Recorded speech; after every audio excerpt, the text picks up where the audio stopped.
So far we've covered a bezel with an internal bearing or step made of 20 gauge and 18 karat.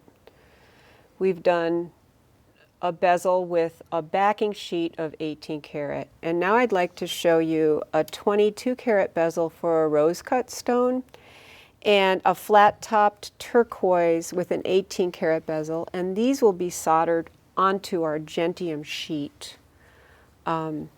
So that if you're working with Argentium and you want to know what the order of operations is, you'll have a better understanding of the use of Argentium along with 18 or 22 karat gold. So to start with, I'd like to focus on the rose cut piece of jade that I have here and the 22 karat piece of 3 millimeter 28 gauge bezel wire.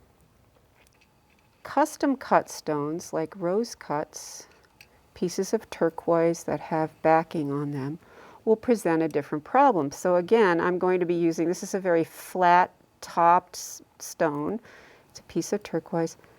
For a closed back bezel, I'll be just going just slightly above the edge of the stone with my dividers and then cross-referencing that with the width of the bezel wire that I'll be needing to accommodate, to make sure that I'm not choosing a bezel wire that's too wide or too narrow.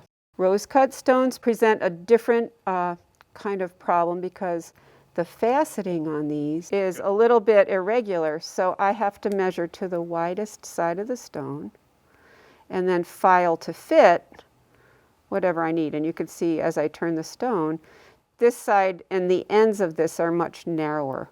So there might be some filing of the leading edge of the bezel wire, but this is also going to be soldered down to a backing sheet and it will be 22 karat gold. So again, I'm going to take my dividers and read the stone. Just go all the way around and just make sure that I have the right reading so that it's not too high or too low.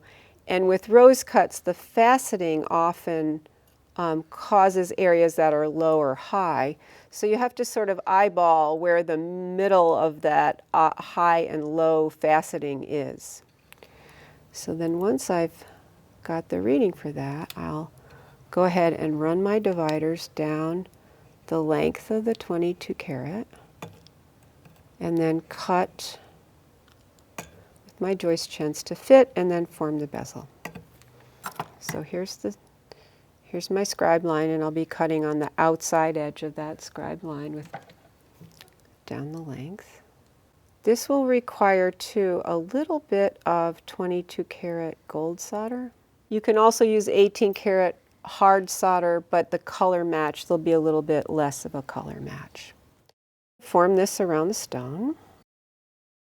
So I'm almost all the way around here. And then where it overlaps, again, I'm pinching tight and checking for gaps.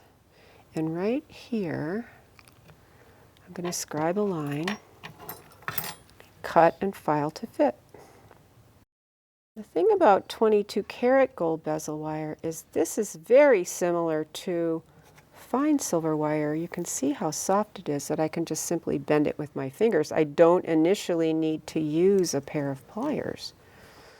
So now you can see there's a little bit of a gap there and there's a little bit of an overlap. So now this is where the filing to fit comes in handy.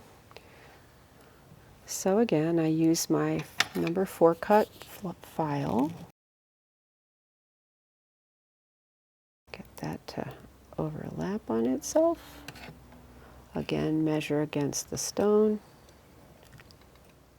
If you're having a hard time or you have a kind of a symmetrically shaped stone and you can't figure out what top and bottom is, you can take a little bit of a Sharpie marker mark on your stone and on the top of your bezel, which then helps you always put your bezel on in the right orientation.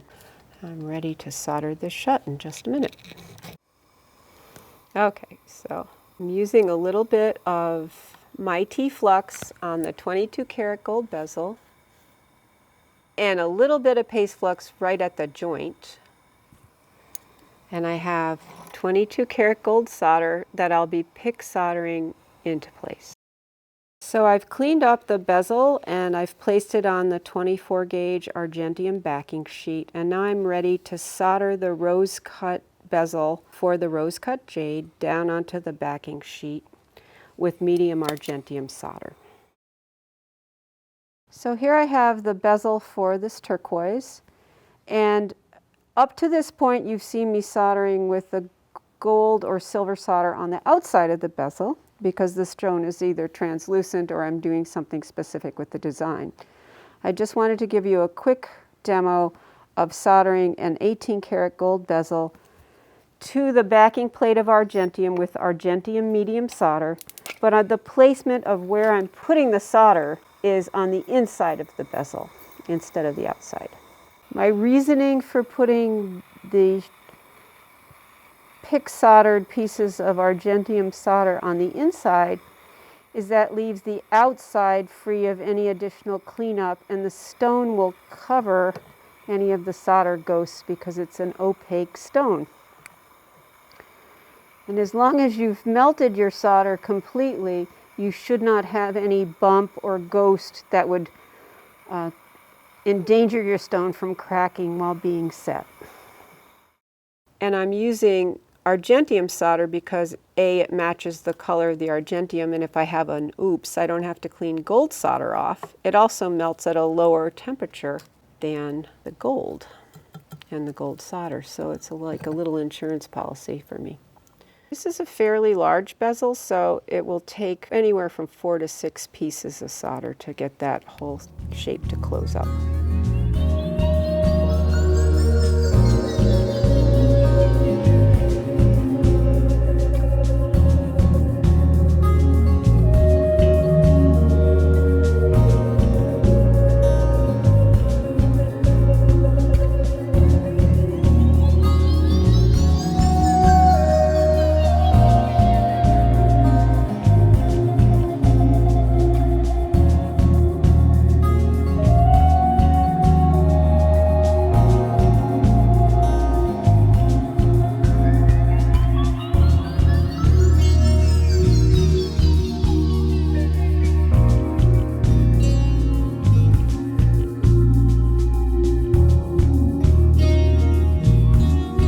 Clean the inside of this bezel, it's best if you use a radial bristle brush to get into the tight areas and make sure everything is nice and clean to accept the stone.